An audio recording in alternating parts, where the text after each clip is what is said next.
Hola, ¿cómo estás? En este video vamos a hablar sobre los ingresos exentos que se deben informar dentro de la declaración anual. Recuerda que a partir del próximo 1 de abril se podrá presentar la declaración anual 2021 y obtener en automático la devolución de tus impuestos. Este tema de los ingresos exentos, mucha gente no lo considera, pero en mi opinión es relevante e importante agregarlo en la declaración anual para así evitarse cualquier contratiempo con el SAT. Entonces vamos a hablar sobre los ingresos exentos que las personas físicas están obligadas a informar dentro de la declaración anual. Lo primero que vamos a ver es el rubro de premios, préstamos y donativos, y nos dicen que tendríamos que informar en la declaración si exceden de 600,000, ya sea en lo individual o en su conjunto. Entonces, si tienes ingresos por estos tres conceptos y en lo individual o en su conjunto superan los 600,000, estás obligado a informar dentro de la declaración anual. El otro rubro son las herencias, legados y enajenación de casa habitación. En estos conceptos, la ley nos dice que se está obligado a informar en la declaración cuando en lo individual o en su conjunto superen los 500,000. En el caso de viáticos, solo deberás informar en la declaración cuando los ingresos por este concepto de viáticos superen los 500,000 y representen más del 10% del total de los sueldos y salarios percibidos. Esto cuando se da, por ejemplo, cuando trabajas para una empresa y te mandan fuera a otro estado, ese dinero que te depositan para que tú pagues tu hospedaje, tu transporte, el avión, la comida, se considera como viáticos y son ingresos exentos. Entonces, amigos, si obtuvieron ingresos por alguno de estos conceptos y se encuentran en alguno de los supuestos que hemos mencionado, están obligados a informar dentro de la declaración anual. ¿Qué pasa si no informas y estás obligado a notificarle al SAT que obtuviste este tipo de ingresos?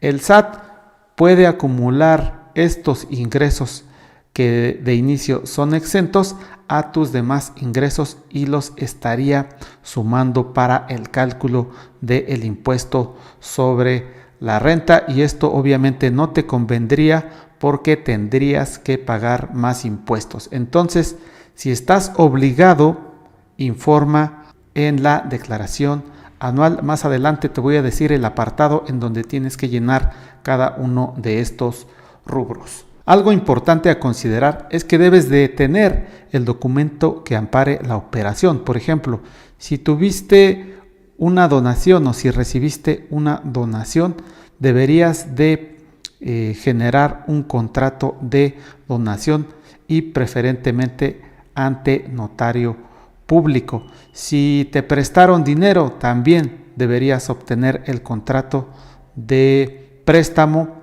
para de esta manera amparar a la autoridad, que en este caso sería el SAT o Hacienda, que efectivamente se ejecutó o se llevó a cabo esta operación.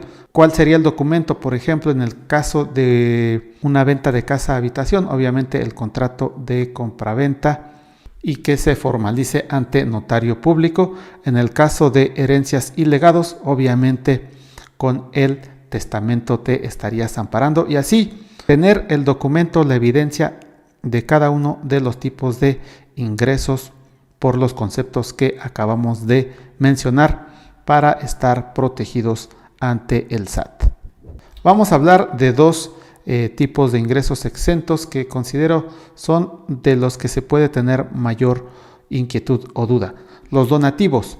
Tenemos tres casos en los cuales se van a considerar exentos los donativos. El primero de ellos es cuando el donativo se da entre cónyuges, es decir, de esposo a esposa y viceversa. Por este tipo de ingresos no se pagaría ningún impuesto. También cuando los donativos se dan entre ascendientes a descendientes, es decir, de padres o abuelos a hijos o nietos. En estos casos no se pagaría el impuesto sobre la renta y dichos ingresos se consideran ingresos exentos, no importando el monto. El caso número 2 es cuando, por ejemplo, existe un donativo de un descendiente a un ascendiente, por ejemplo, de hijos a padres o de hijos a abuelos. En ese caso, no existiría un impuesto a pagar y también se considera como un ingreso exento, pero existe una limitante. Las personas que reciban esa donación, que en este caso podrían ser los padres o abuelos, no vendan ni donen ese mismo bien a otros hijos o nietos, es decir, a descendientes en línea recta sin limitación de grado. ¿Cuál es el caso número 3? Los demás donativos, es decir, van a quedar exentos cualquier tipo de donativos a cualquier persona, primo, familiar, amigo, vecino, que no supere los 98,080.20 pesos anuales, es decir, lo equivalente a 3 UMAS al año.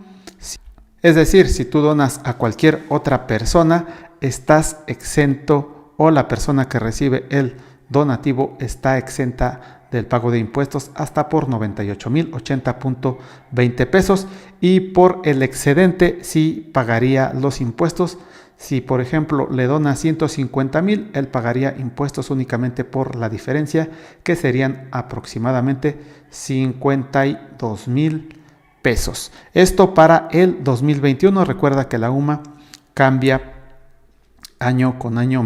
Ahora vamos a hablar del ingreso exento por venta o enajenación de casa habitación. La ley nos dice que quedará exento la venta de esta propiedad hasta por un monto de 700,000 UDIs, y aquí en el caso del ejemplo, la UDI se tomó del día 26 de junio del 2021. Para el caso de este ejemplo, el monto exento sería de 4,775,809.50.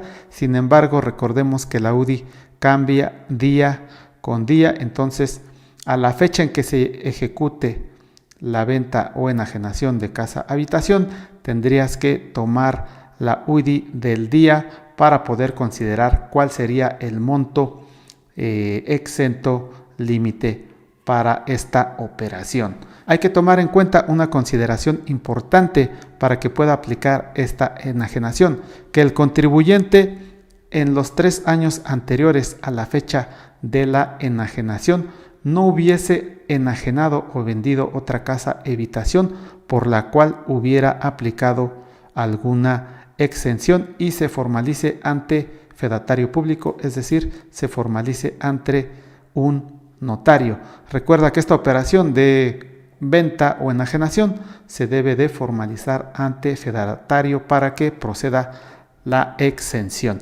Y bueno, ya estamos dentro de la declaración. Aquí te voy a mostrar el apartado donde debes de informar estos datos que hemos venido comentando, y lo vas a encontrar en el apartado de la declaración anual donde dice determinación y después en datos informativos. Aquí vas a elegir en donde te pregunta informas otros ingresos exentos, tú vas a dar clic en sí y aquí vas a anotar el monto del ingreso exento dependiendo de cada caso y obviamente si lo tuviste en el año 2021.